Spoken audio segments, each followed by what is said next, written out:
Alors, je me retrouve obligée de me mettre dans une zone de la propriété qui malheureusement est bouillante puisque, comme vous l'avez très certainement remarqué, la personne avec qui je vis se laisse manipuler par le diable pour venir chaque fois m'interrompre dès que je prends le temps de faire un témoignage. Mais au moins, je peux vous parler de certaines réalités spirituelles et vous faire mon témoignage à défaut. Enfin, je veux dire à défaut. C'est pas de la qualité que je voudrais, notamment sur le plan sonore à cause de cette pollution sonore que vous entendez, puisque j'habite malheureusement non loin d'une nationale où, comme vous pouvez l'entendre, il y a beaucoup de voitures qui circulent. Mais je considère que vous donner le témoignage vaut mieux que de ne rien vous donner du tout. Donc je prends quand même le temps de le faire. Et donc, je tenais à vous témoigner de quelque chose que je sais vous avoir déjà témoigné par écrit, mais le Seigneur m'a mis à cœur d'en parler à nouveau verbalement parce que peut-être certains vont préférer le biais de la vidéo que l'écrit. C'est pour ça que je prends le temps d'en parler ici. Alors, il y a quelques années, je vais commencer par parler du témoignage de l'épouse d'un pasteur, que l'épouse d'un pasteur m'avait donné. Elle est en chaise roulante et elle me disait comment elle a subi une attaque de l'ennemi pas possible un jour, qui, sachant qu'elle est handicapée, a trouvé le moyen et que son époux, le pasteur, était parti célébrer une cérémonie ou participer à je ne sais plus trop quelle manifestation chrétienne. Ses enfants étant absents, elle se retrouvait seule dans la maison, en chaise roulante, donc à ne pas pouvoir se déplacer. Et ce jour-là, il y avait un jardinier chez elle qui avait certainement tondu la pelouse et s'était occupé donc du jardin.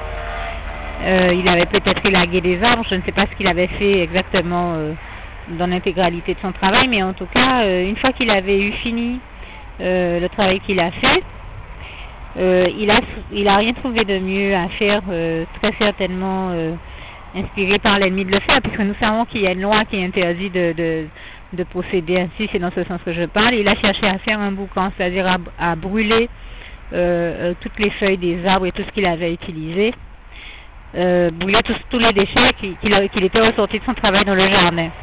Seulement, nous sommes en Guadeloupe et il existe une loi qui interdit de faire un boucan. Tant et si bien que très peu de temps après que moi-même j'ai vécu une expérience désagréable, Dieu a permis, je lui rends ici grâce et gloire, qu'une animatrice radio en parle dans l'une de ses émissions et rappelle la loi en question, elle en a parlé très officiellement, qui dit qu'il est interdit de faire des boucans. Il y a plus forte raison en période de sécheresse comme c'est le cas maintenant. Et donc ce jardinier s'est permis de faire un boucan chez elle sur sa propriété, très certainement sans même qu'elle l'ait invité à le faire. Et nous savons que c'est le diable qui allume le feu comme ça partout, qui met le feu partout, puisqu'il est déjà en train de brûler dans le feu, et que nous savons que sa destination finale, c'est d'aller brûler dans le feu éternel de la géhenne, comme il est écrit dans le livre de l'Apocalypse. Et bien sûr, ce qui s'est passé, c'est que comme il est déjà en train de brûler et qu'il est enragé de brûler, il cherche toujours à faire brûler aussi les autres ou à les brûler. Ça, je peux vous le dire, pour l'avoir bien expérimenté et avoir vu d'autres frères et sœurs l'expérimenter aussi. Mais grâce et gloire soit rendue à Dieu qui veille toujours sur nous, nous protège de lui et de tous ses méfaits. Et en l'occurrence, dans le cas de la sœur en Christ dont je vous parle, elle me disait que le jardinier allumait un boucan. Et maintenant, désolé, c'est un avion qui passe, je laisse passer parce que je sais que ce sera inaudible sinon.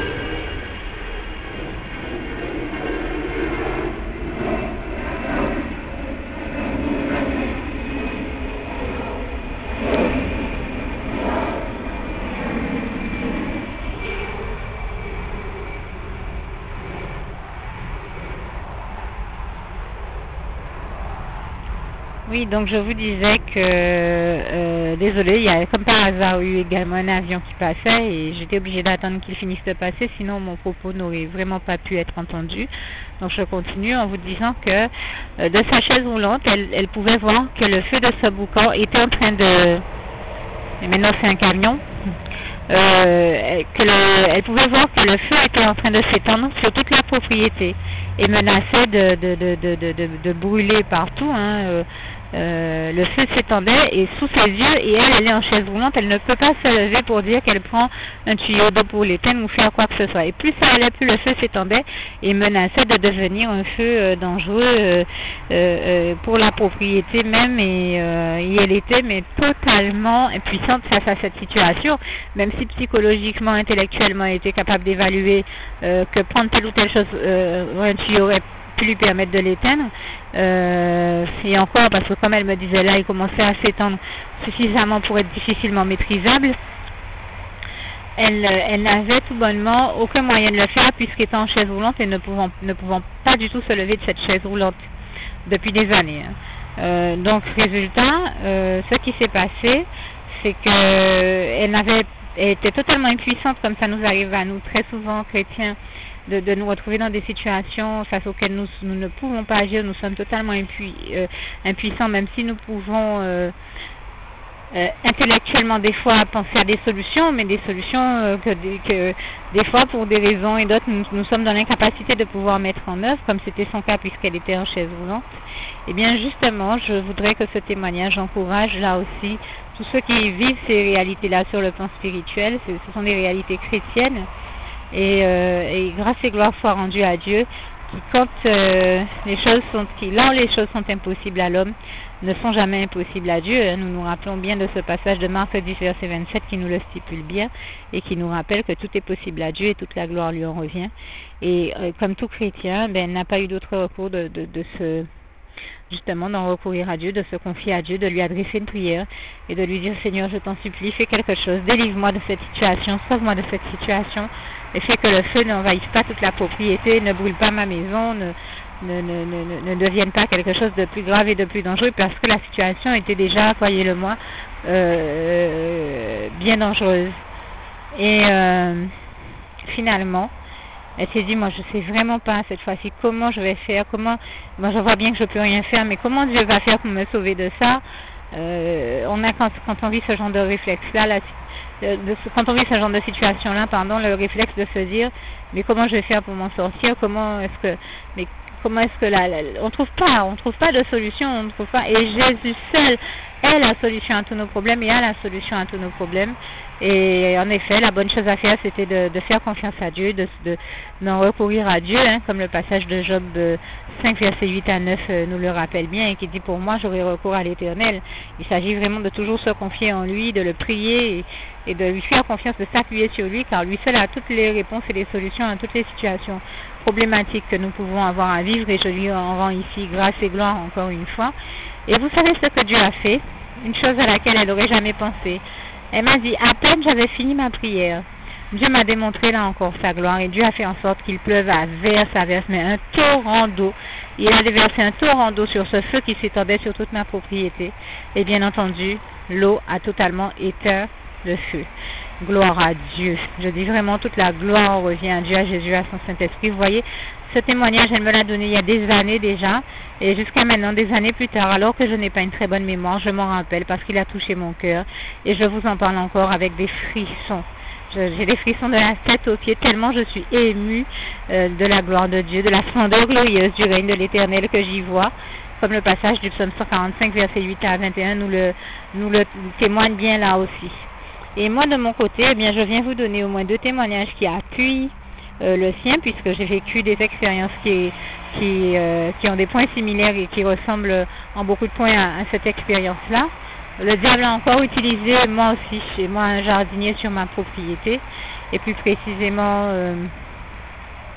Enfin, le diable a manipulé un des jardiniers, parce que je n'ai rien contre aucun des jardiniers qui viennent sur ma propriété, même que je prie pour eux chaque fois que j'y pense et que je le peux. Mais malheureusement, c'est vrai que certains d'entre eux se laissent manipuler par lui et téléguider par lui sans s'en rendre compte. Et eux aussi allument des boucans. Et c'est arrivé une première fois sur ma propriété, et j'ai eu à dire à l'un des jardiniers que à lui préciser que j'étais asthmatique, que le boucan dégage des fumées qui sont pas les bienvenus pour moi. Vous le comprendrez bien, il y a peut-être des asthmatiques que ça ne dérange pas, mais moi j'ai déjà vu le diable essayer de me tuer à plusieurs reprises par le biais de la fumée, en faisant en sorte de m'enfermer quelque part ou dans des lieux où il y avait plein de fumée, ou bon, de diverses manières, hein. Je pense comme ça une fois où la personne qui avait l'habitude de m'amener au culte à l'église quand j'étais aux États-Unis, nous allions au culte tous les dimanches, et la personne avec qui tout se passait bien quand j'allais au culte tous les dimanches et qui avait l'habitude de m'y amener, une fois s'est retrouvée à ne pas pouvoir m'y amener.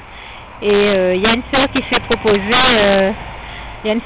proposée de m'y amener. Seulement, la chose que je ne savais pas, j'ai dit oui tout de suite parce que je voulais absolument aller au culte. La chose que je ne savais pas, c'est que elle fumait, et bon, ça, en soi, si c'est une personne qui fume, c'est pas grave, il suffit de baisser les vitres et l'air passe. Mais là, enfin, c'est pas grave, je m'entends, vous comprendrez dans quel sens je parle. Mais là, bizarre, comme par hasard, il y a encore un avion, désolé.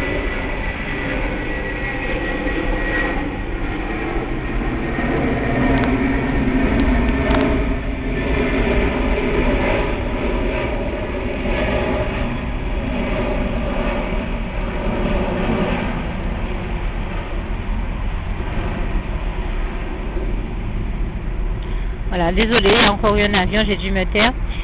Mais je disais, comme par hasard, là encore, s'il y avait quelqu'un qui fumait dans la voiture, bon, voilà, je me serais dit, c'est une situation plus ou moins normale, il suffit de baisser la vitre et ça va passer. Mais elle avait une espèce de minibus, et toutes les personnes qui sont montées dans le minibus fumaient. Il faut le voir pour le coup, hein. Et il fumait suffisamment pour qu'il y ait une fumée blanche dans la voiture qui faisait qu'on ne voyait même pas certaines choses dans la voiture. Ça formait carrément un écran de fumée. Et à un moment, je me suis mise à tousser, j'ai tout fait, j'en pouvais plus, et j'ai supporté un bon moment. Et quand j'en ai plus, j'ai demandé si je pouvais baisser la vitre, en précisant que je suis asthmatique, que j'ai tout, et que c'est une atmosphère nocive pour moi. Et là, le diable s'est chargé de répondre à travers l'une des personnes qui était là. Mais pourquoi tu veux baisser la vitre? Je ne vois pas où est le problème. Non, non, laisse les vitres fermées. Son but était bien sûr de me faire étouffer dans la voiture, dans la fumée. Mais la gloire de Dieu, c'est que donc les gens refusent. Non seulement ils continuaient à fumer, mais ils refusaient de baisser la vitre, ne comprenant pas que c'était faire le jeu du diable qui cherchait à m'étouffer par ce biais-là. Vous savez, je suis quelqu'un... j'ai reçu une éducation qui fait que je ne cherche jamais des noises aux autres, et je rends grâce et gloire à Dieu qui m'a délivré de cette situation, parce que de toute manière, nous étions pratiquement arrivés devant l'église, et dès que nous sommes arrivés, je me suis dépêchée de descendre. J'ai toussé un bon moment, j'ai été malade un bon moment, mais Dieu m'en a délivré. Et c'est vous dire comment les gens ne prennent pas conscience des fois de comment le diable peut les utiliser pour faire du mal aux autres. Il faut être vigilant avec ça, et vraiment, comme je le disais l'autre jour, ne laissons pas le diable nous utiliser pour faire du mal aux autres. Nous sommes des êtres humains, nous n'aurions aimé être à la place de personnes qui souffrent, et c'est pour ça que, parce que la souffrance n'est évidente pour aucun être humain, et c'est pour ça que Jésus nous apprend à ne surtout pas faire aux autres ce que on n'aimerait pas que l'on nous fasse. Et je demeure persuadée que dans ceux qui écoutent ce que je viens de dire et le témoignage que je donne, ils voient pas où est le problème, parce qu'eux n'ont pas vécu cette situation. Mais je vous assure que si vous étiez asthmatique et en train d'étouffer parce que vous avez autour de vous un groupe de fumeurs qui en plus refusent de baisser les vitres pour que l'air passe, et alors que vous êtes en train de vous étouffer dans la fumée, ça ne vous paraîtrait pas marrant du tout, hein, si vous aviez à vivre ça. Et je sais vraiment que c'est le diable, parce qu'il est déjà arrivé dans d'autres lieux, dans d'autres circonstances, qui me fassent entourer par des groupes de fumeurs comme ça, de personnes qui, comme par hasard, elles ne choisissent pas d'aller fumer là où elles veulent. On est dans un lieu public, elles viennent m'entourer et m'enfumer comme ça pour me faire étouffer. Ça m'est arrivé suffisamment souvent pour que je comprenne que ça, c'est quelque chose qui relève du diable. Même, je me rappelle d'une fois où je suis arrivée aux États-Unis, à mon arrivée à l'aéroport, je me suis assise sur le banc extérieur devant la façade de l'aéroport, où il y avait, je veux dire, plein d'espaces différents, et certainement même des espaces réservés aux fumeurs. Non, il n'allait pas dans les espaces réservés aux fumeurs, il venait s'amasser autour de moi pour fumer. Comme on encerclerait quelqu'un dans un cercle de fumée. Il faut quand même le voir pour le croire. Et c'est une forme d'attaque un biais par lequel l'ennemi m'attaque très souvent. Il m'attaque très souvent par la fumée. Il nous attaque par la fumée, le feu, par plein d'autres choses, mais il essaie d'utiliser ces choses-là contre nous. Et en l'occurrence, donc, étant plus ou moins habitué à ça, j'avais averti le jardinier que le boucan, si précisément il y a une loi qui est quand même sortie pour qu'on interdise de faire des boucans, c'est aussi parce que les boucans, mine de rien, relâchent des substances qui sont des substances toxiques. Et en l'occurrence, c'est pour ça que je lui avais demandé de ne pas faire ce boucan qui risquait de me rendre malade. En plus, l'ennemi lui fait faire le boucan, je ne sais pas si vous allez le comprendre, juste sous les fenêtres de la chambre dans laquelle je dors. Il y a plusieurs chambres sur la propriété. Non, c'est directement sous la fenêtre de ma chambre. Et donc, pour que je ne puisse même pas dormir dans ma chambre puisque la fumée l'avait envahi.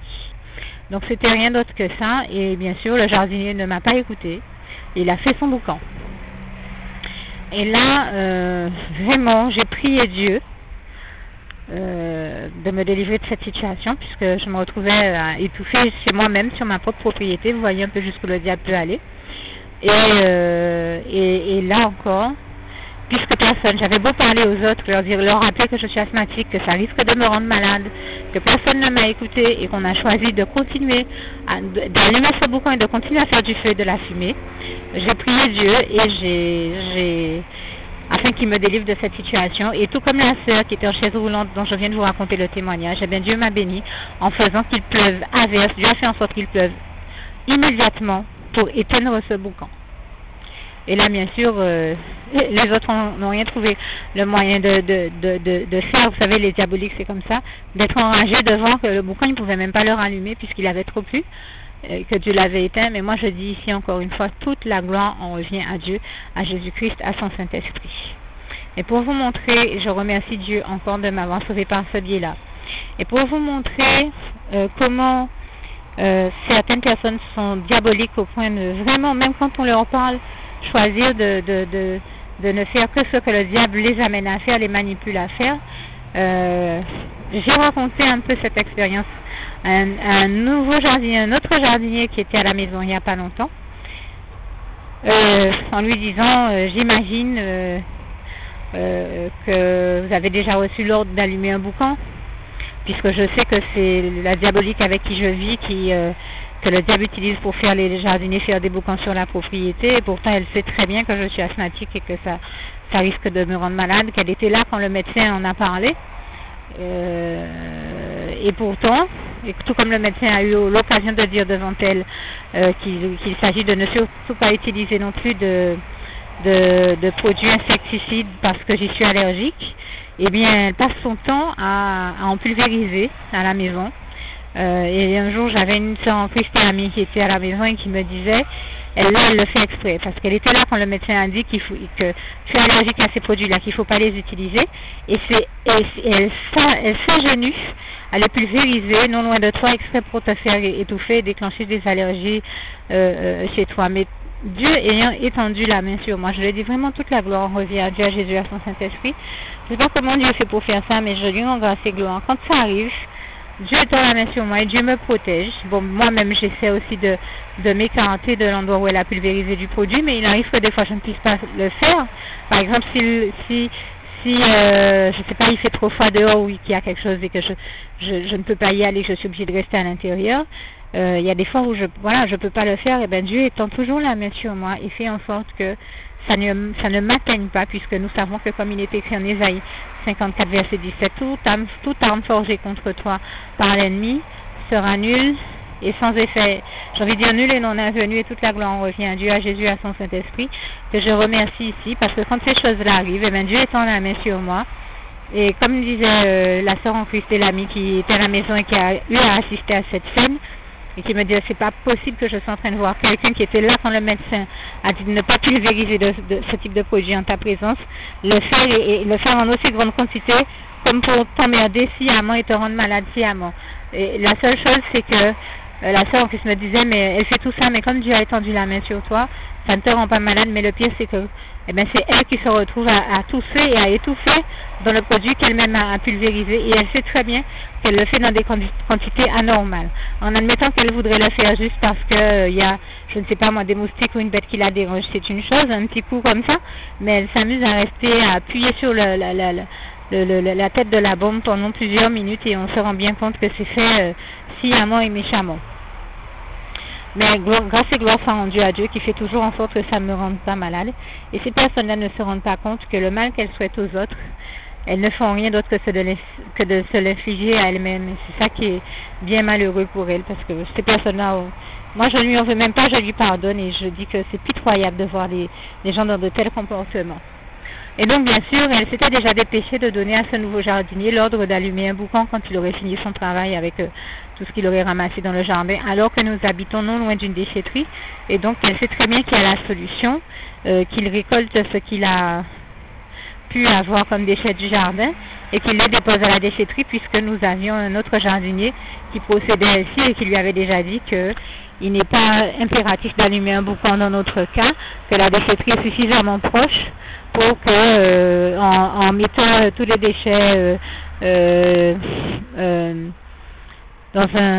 du jardin dans un sac poubelle, dans des sacs poubelles, il suffit d'aller déposer les sacs poubelles à la déchetterie et c'est réglé. Mais au lieu de ça, malgré le fait qu'elle sache que je suis asthmatique, que les fumées me rendent malade, elle leur fait faire chaque fois des boucans sous la fenêtre de ma chambre. Et cette fois-ci, j'ai pris le temps d'expliquer ça au jardinier, de lui faire part de la réalité et de lui rappeler qu'il existe une loi qui interdit qu'on fasse des boucans. Et j'ai bien vu que quand je lui ai parlé, il a entendu, il a bien compris ce que je disais, il m'a même dit qu'il me comprend, etc., etc. Mais quelques jours plus tard, ça n'a pas raté, elle lui a fait faire le boucan. Et j'avais beau lui parler, il continuait même à aller chercher d'autres feuilles dans le jardin pour alimenter le boucan. Et là aussi, je me suis rendu compte qu'une fois de plus, personne n'écoute la réalité de ce que je dis. Et donc, je n'ai pas eu d'autre recours, tout comme la sœur, que de prier Dieu et de lui demander de m'aider. Et là encore, je rends grâce et gloire à Dieu. C'est arrivé la semaine dernière, qui a tout de suite déversé de l'eau en abondance en permettant qu'il y ait de vives averses, des averses intenses, et qui a éteint ce feu. Et je dis, grâce et gloire sont rendues à Dieu. Donc vous voyez, ça fait bien 3 fois au moins. Je peux vous dire que je suis sûre qu'il y en a bien plus, hein, mais 3 fois au moins, notamment dans ces 3 témoignages que je viens de vous donner, où je vois que Dieu déverse l'eau pour éteindre le feu. Et pour nous sauver par ce biais-là, et je tenais à rendre témoignage de la gloire de Dieu sur ces points-là. Je dis vraiment, toute la gloire en revient à Dieu, à Jésus-Christ et à son Saint-Esprit. Merci Seigneur pour toutes les bonnes mesures que tu prends en notre faveur, comme le psaume 40, versets 5 à 6 nous le rappelle bien. Et toute la gloire t'en revient éternellement, Dieu, Jésus d'amour, Saint-Esprit. Merci Seigneur, je t'aime, et nous t'aimons, nous tous tes enfants. Et gloire à toi, Papa d'amour. Merci, Papa. Juste une petite précision pour tous ceux qui ne sont pas encore, qui n'ont pas encore choisi la meilleure des options qui soit, qui est celle d'aller se placer, de faire le choix à soi-même, d'aller se placer dans les bras d'amour de Jésus-Christ, pour se mettre à l'abri de ce monde cruel. Eh bien, je partage avec vous la prière par le biais de laquelle on y accède. Et commence par vous rappeler également ce passage de Jean 14, verset 6, où il est écrit que Jésus-Christ est le chemin, la vérité et la vie. Nul ne vient au Père, Dieu, sans passer par le Fils Jésus-Christ, bien sûr. Je le dis à ma manière, vous regarderez comme il est textuellement écrit dans vos Bibles, là encore. Et donc, n'hésitez pas à ouvrir vos cœurs à Dieu, à Jésus, à son Saint-Esprit, à être sincère avec lui et à lui adresser la prière qui suit, à lui dire tout simplement, éternellement Dieu, Seigneur Jésus-Christ, moi, un tel, vous dites votre nom et votre prénom, je t'accepte aujourd'hui comme mon sauveur personnel, le seul maître et roi de ma vie. Je remets toute ma vie entre tes mains puisqu'elle t'appartient éternellement Dieu, puisque tu l'as créée cette vie, donc tu en es donc le seul maître et propriétaire comme de tout ce qui existe dans tout l'univers. Je remets donc toute ma vie entre tes mains, je te la donne. Merci éternellement Dieu aussi de permettre que cette vie que tu m'as donnée continue à être à ta gloire et que Je continue à te servir, à t'appartenir pour l'éternité, d'éternité en éternité. Merci aussi, Seigneur, de faire que je continue donc à te servir et à t'appartenir pour l'éternité, d'éternité en éternité. Et aussi, Seigneur, de m'accorder la grâce de ton pardon et de ta miséricorde pour tous les péchés que j'ai commis tout au long de ma vie, jusqu'à la date d'aujourd'hui incluse. Et c'est au nom puissant du Seigneur Jésus-Christ que j'ai fait cette prière. Et à vous tous qui avez fait cette prière, je vous dis que Dieu vous bénisse abondamment, puissamment, richement. Et surtout, n'hésitez pas à la partager avec tous vos proches et contacts, amis, membres de vos familles, collègues, bien-aimés, tous ceux que vous aimez. Et surtout tous ceux à qui Dieu vous mettra à cœur, avec qui Dieu vous mettra à cœur de la partager. Et comme j'aime à le dire, si vous n'avez pas encore pris le temps de faire cette prière, comprenez bien que voilà, ça ne vous coûte rien de la faire, c'est gratuit, c'est indolore, et que voilà, vous n'êtes pas obligé de me croire, mais moi il m'est arrivé tout comme vous de devoir faire cette prière un jour dans ma vie, et quand on m'a proposé de la faire, je me suis dit, et si c'était vrai, et si c'était vraiment Dieu qui, par ce biais-là, m'appelait à lui et me demandait de lui donner ma vie, de l'accepter, c'était Jésus qui était en train de vraiment me tendre la main et qui était en train de me demander de l'accepter comme mon sauveur personnel, je ne pourrais pas passer à côté de l'occasion de lui dire oui, parce qu'il faut aussi que je reste ouverte à ce que Dieu peut avoir à me dire. Il faut que je garde mon cœur et mon intellect ouvert à ce que Dieu peut avoir à me dire. Donc je me suis dit, je ne peux pas courir le risque de passer à côté de mon éternité, de passer à côté des meilleures choses de la vie, surtout si le maître et créateur de la vie m'appelle et cherche à me sauver. Pour être sauvé, il faut bien que je lui dise oui, que je souhaite qu'il me sauve. Oui, Seigneur Jésus-Christ, je t'accepte comme mon sauveur personnel. Et c'est le sens de cette prière. Et comme je dis, elle ne nous coûte rien à faire. Et puis surtout, moi je vous dis, du jour où je l'ai faite, j'ai vu Jésus changer ma vie en mieux sur tous les plans. Et donc je crois que ça ne vous coûtera rien, ça ne vous coûte rien vous non plus de la faire et puis d'expérimenter, de regarder comment les choses vont se dérouler dans votre vie, de regarder Jésus changer votre vie en mieux, à vous aussi. Et voilà, d'en faire l'expérience. Et pour en faire l'expérience, il faut commencer par faire cette prière. Donc si vous ne l'avez pas encore dite, réembobinez tout simplement cette vidéo ou ce document si vous préférez, réécoutez-le et dites avec moi la prière que vous m'avez entendu mentionner. Et n'oubliez surtout jamais que tout est possible à celui qui croit en Dieu, en Jésus-Christ et en son Saint-Esprit, comme il est écrit en Marc 9, verset 23, et que tout est possible à Dieu, comme il est écrit en Marc 10, verset 27. Que Dieu vous bénisse donc et à bientôt.